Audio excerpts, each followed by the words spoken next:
Over the last week, Network Rail has been helping the NHS to build the new Nightingale Hospital right here in Exeter. And this is what we've been up to.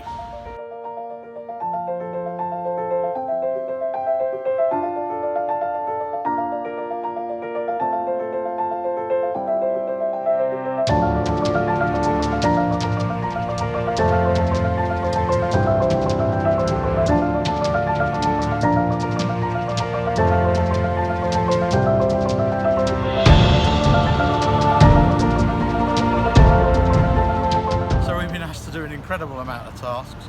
We've built £30,000 worth of IKEA furniture. We've carried around snagging visits all the way around the site here with BAMs and their construction people. We've pulled cables over roofs. We've filled out wards with all sorts of kit. We've done de-veg, we've done litter clearance. We've put our hand to almost every task we've been asked to do.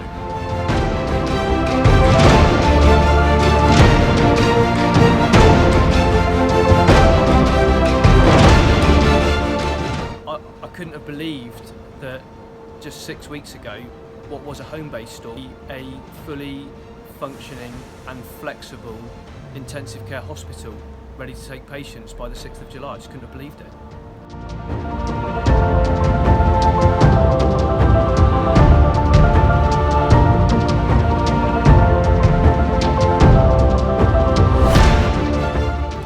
This hospital won't be mothballed, so from Monday this hospital will open. It has a CT scanner and it will immediately start clearing the backlog of cancer screening for the Western Peninsula of the country.